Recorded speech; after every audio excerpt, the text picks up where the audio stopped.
Hi, I'm Femi OK. This is the Stream Home Edition. It is a show that is produced under lockdown conditions, and we talk about lockdown life around the world.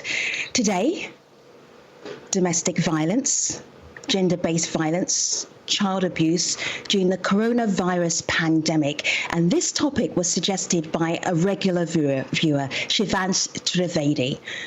And I am going to say right now that some of the things that we'll be discussing may be very difficult for you to hear, very difficult for you to watch. But if you feel comfortable and you can, please be in our YouTube chat, our YouTube discussion, and you can talk to our guests.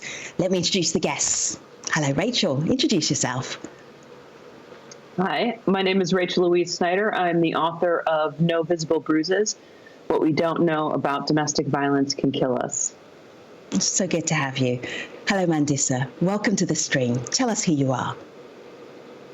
My name is Mandisa Kanyile. I'm the director of an organization called Rise Up Against Gender-Based Violence. We're based in South Africa, and we're born of the Total Shutdown movement. It's an intersectional movement against gender-based violence.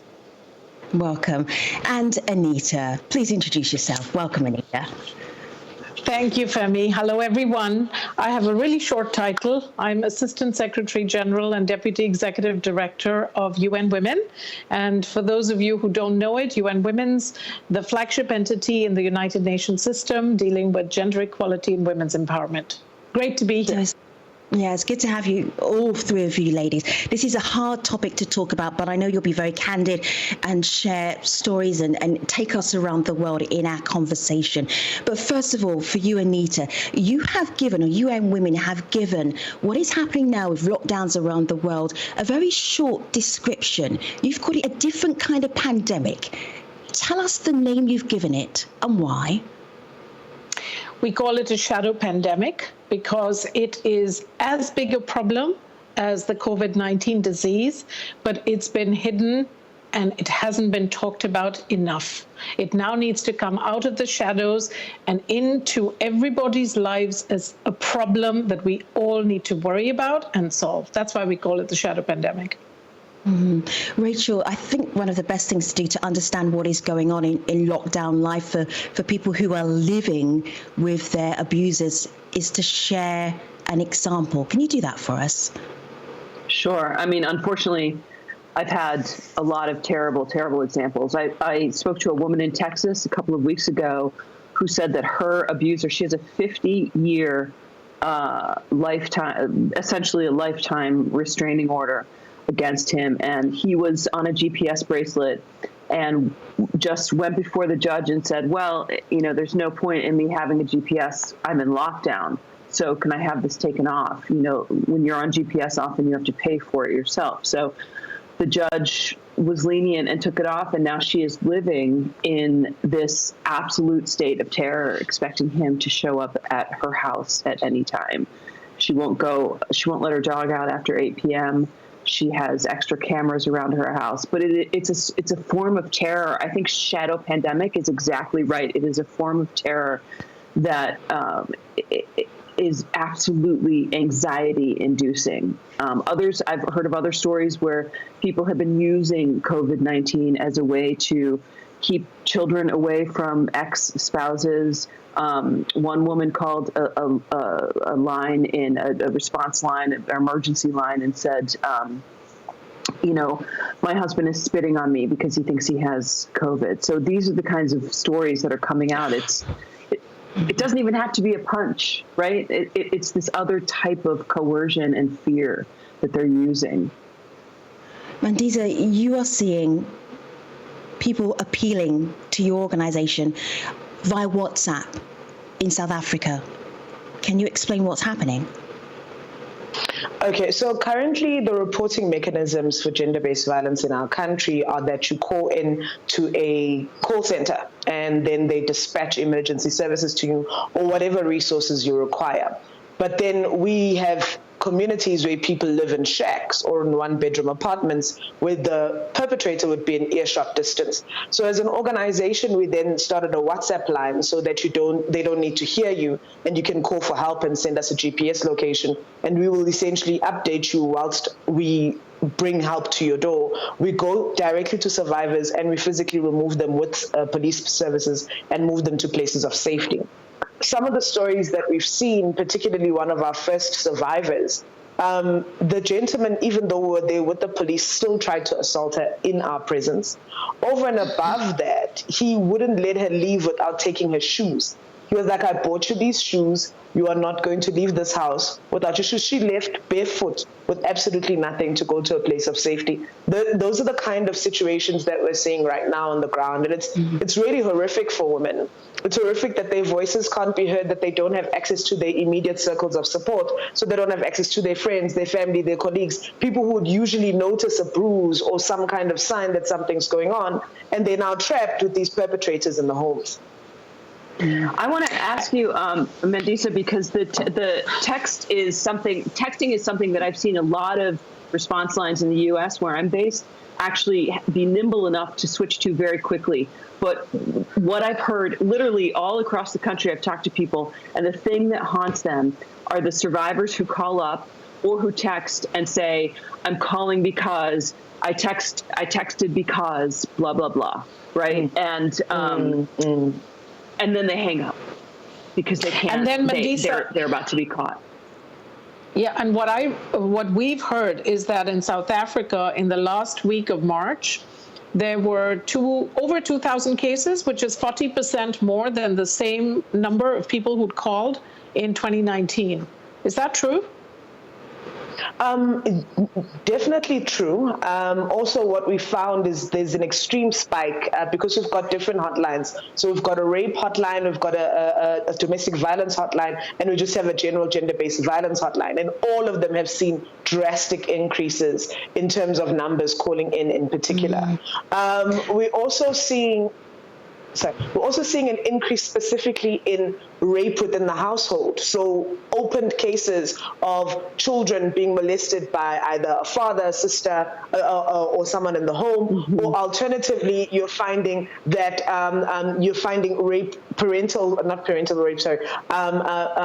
marital rape. There's a huge increase in that as well. There's some pandemic.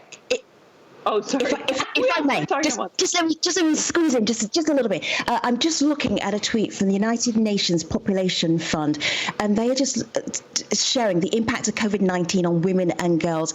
And they say if the lockdown continues for at least 6 months, goodness me, 31 million additional cases of gender-based violence could be expected to occur. That number is even difficult to fathom. I want to jump into the YouTube conversation and share it with you ladies.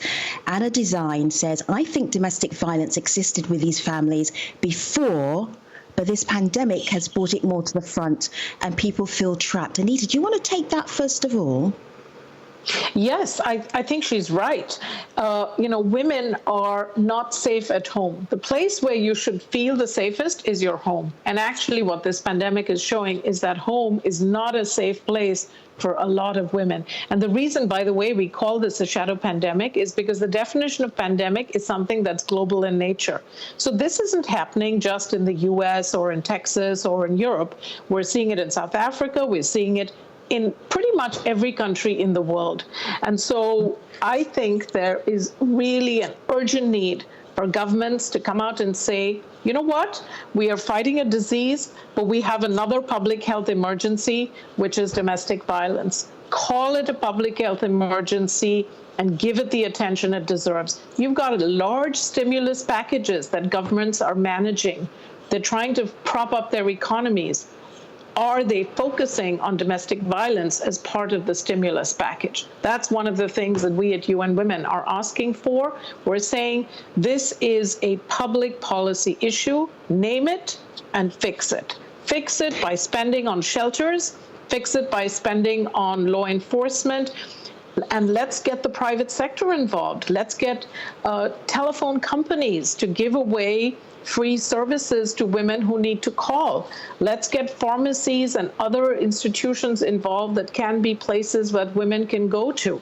Let's get companies like Google to say, we'll share information on how many searches there are on domestic violence. So, everyone's got to play their part in this. I like the direction you're taking us in, Anita, because we're going away from this is the problem to this is what we can do. Mandisa, your organization, Rise Up Against Gender-Based Violence. There are tweets and posts where I'm looking at what you have done during lockdown, which is an intense lockdown. Can you explain to our audience what is possible even during an intense lockdown where you're not really allowed to go out, only just to buy groceries, and there are police in the streets? What is possible? Look, what we've done since we have permits as essential services, we have given ourselves to the evacuation process, so the part of evacuating survivors. Another thing that we haven't spoken about is the economic violence that comes with domestic violence. So you're having men that are starving their families as a form of punishment during this lockdown. So we're providing food parcels and food packages for those families so that they can continue during this time. Also, another thing that has also been encouraged by the UN as well is to provide these support networks. So many sort of community-based WhatsApp groups where there's some kind of check-in facility where you actually do safety checks and ensure that everybody's okay. And they can be able to report within those groups if something is going on, and someone in the neighborhood can intervene without breaking lockdown conditions, etc. So there's something that each and every single person can do in their communities and their neighborhoods to contribute. All right, I don't necessarily want to share this with you, ladies, but I'm going to, because there are people in the world who think like this, and I want you, as they're watching, to actually understand, and maybe we can help them understand what is going on with gender-based violence. So in YouTube, Unapologetic 662, what is the woman doing that's upsetting the man? Rachel, can you explain to that viewer? Oh, I knew that was going to come to me. Cases, but yeah. You've also spent time talking to abusers as well as people who survived domestic violence. So you've got insight here. Well, the thing is, until the 1970s, all the literature had that same framework around domestic violence. If a woman was being beaten, it was because she was bringing it on herself. So I will say that the stressors that exist for men exist for women as well. And they exist for children, right? We haven't talked about children being abused in the home, but I had an ER doctor in Portland say to me just a couple of weeks ago, it's not the COVID cases I'm going to remember, it's the child abuse cases. So, the thing is, the UK has a response line for men who are violent and trying very hard not to be violent.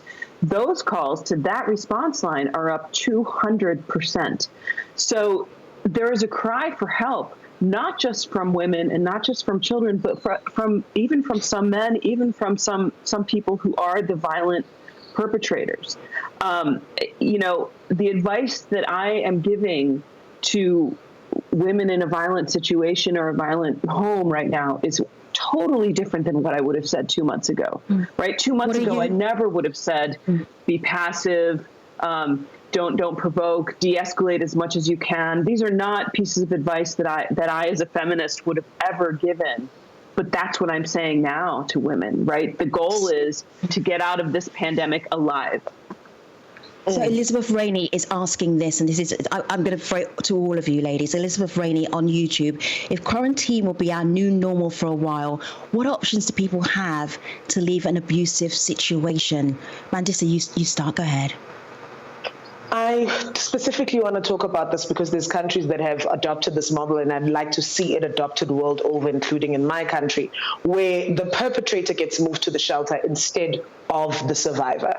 So it's important, because why are you relocating me? Why am I leaving my home, my space of comfort, an area that's close to my child's school, et cetera, for someone else who's a perpetrator to occupy the home? So if we can do strong policy and advocacy work around the world to ensure that our governments take this seriously and start having shelters for perpetrators, so that they, one, get the proper psychosocial support that they need, they get the interventions that they need so that they can stop being violent, and we also see less distraction in the lives of survivors of violence and their children. So that's definitely one of the things that I wanted to raise as a solution, and I think something that can help us going forward. I also want to bring up second that. Yeah, great. And Anita, something else to add? If we're stuck in this lockdown situation, what would you do if you're a child, and it doesn't necessarily have to be a woman that's being abused, it also could be a man, of course. What are the options? What would you advise? Look, options. So I like Mandisa's idea, but we also have to think about other things where women can actually get help when they need it. And right now, it's quite difficult for a lot of women who are being abused to pick up the phone and to call, because abusers, of course, control phones. They control assets very often. And so we need technology companies to step in here to create apps that make it easy for women to seek help. We do need what some countries have done. You know, when France rented 20,000 hotel rooms, and when France and Spain created these hotlines that you could use by going to a pharmacy, that was a good idea. And, you know, so we need to see more of that. But we need also shelters to be declared absolutely essential, and we need help for women's organizations to be kept alive and for helplines to be kept alive. And also, we need police and law enforcement to be sensitized. So if there's a strong message that goes out to police officers, which says, hey, you know, this is a problem, be attentive, that will help. I want to draw attention to the No More campaign, because the No More campaign has an ad out right now where it's very subtle. A man is just washing his hands, and then the camera pans past the man washing his hands, and in the background you see 2 feet, and it's a woman on the floor. And then there's a helpline. And what it is asking is, it's asking us as a community, as different societies around the world, that we should speak up. If we hear something, we should say something. So on the stream earlier, we spoke to Pamela Zabala from the No More Foundation, and she told us about that campaign that was launched to help people report domestic violence whenever they hear that it's happening. I'm just thinking, Rachel, that idea of reporting, that's responsibility for all of us, not just putting responsibility on the person or the kids in that situation. Yeah, Does that work? Does that work? Yeah, I think I have said this is the time for bystanders to be involved.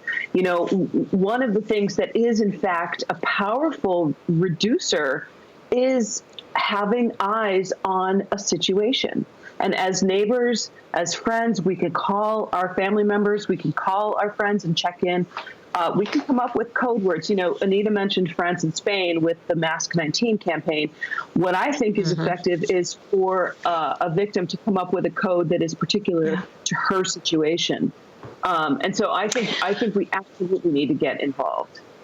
So, you know, when I was in Uganda last year, I saw this really cool thing that these students in Kampala had built, which was a bracelet that women could wear. And there was something in the bracelet, and I don't know how the technology works, but they could actually do something on that bracelet, which then sent a signal to somebody who could then know that they were sending the signal because they were in trouble. So we need some innovative solutions, because in lockdown, the things that would normally apply, right? When you have restrictions on freedom of movement, your options are much more limited. So we need some out of the box thinking, and that's where I think technology companies can really help.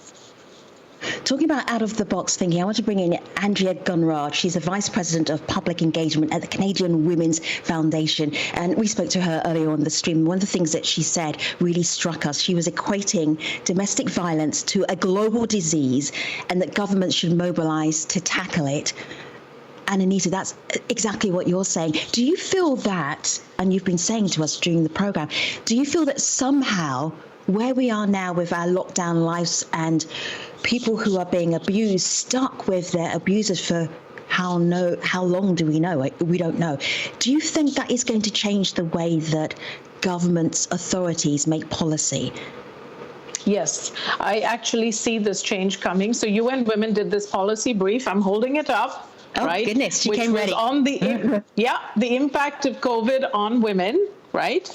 And lots of governments are reading this, and they want to do the things that are in this as policy prescriptions. 136 countries actually signed up to UN United Nations Secretary General Antonio Guterres' appeal and his call for really naming domestic violence as a problem. So we've had 136 countries around the world sign up for that. That's a really good sign. Now, the next thing is to actually take the money that governments are spending to help economies recover and dedicate part of that to something which, frankly, is a public health emergency, but has never been called that.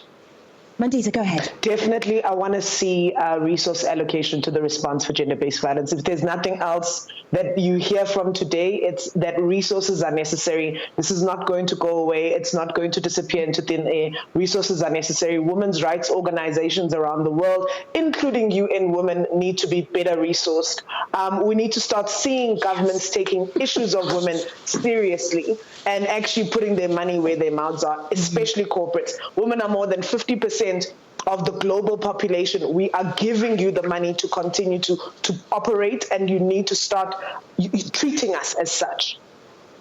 And by the way, it's a question of productivity. If I may, because this is very important, we've got a lot of comments here. Thank you, everybody on YouTube. We're reading them. You're talking to each other. We appreciate this. Chris Jones is watching. Chris Jones said, it should be said that men do get abused by women, and I would have to assume that that has increased as well. What do we know, guests, about that? Rachel, you're nodding your head. Yes, I hear this all the time. Let's not forget the men, and it's absolutely true. The most lethal situations, though, still tend to be men against women. But when we're talking about domestic violence, a term that I find a troubled term, when we're talking about that, we're really talking about all kinds of constellations, right? We're talking about LGBTQ. We're talking about child abuse. We're talking about male victims of violence. And I think all of us as guests here today agree when we are talking about domestic violence, we're including those, but they are many of those categories are wildly under-resourced. Sure. Ladies, we have 1 minute left for this important conversation that we could actually have all day. So I'm going to ask you to give us one sentence, one takeaway that might help our audience who may be in a situation or maybe be thinking that someone they know may be in a dangerous situation. One thought, Rachel, because we only have a minute left. Rachel, you go first. The time for shame about domestic violence is over. We absolutely have to address this. Just talk to people. The Me Too movement showed us a way to talk about sensitive subjects publicly, and we have to do that. Please believe survivors of domestic violence. Believe them. Don't victim blame them. Believe them and help them. Anita. The time for change is now. Thank you so much. There's so much to talk about. Thank you, YouTube. There is a very interesting conversation, lively conversation going on YouTube. That has been inspired by you, Rachel, you, Mandisa, you, Anita. We thank you very much for being part of the stream. We will, of course, share your handles, your contacts. If anyone needs help, they know where to go to get it. Thanks for watching this episode of The Stream Home Edition. See you next time. Thanks. Thank you.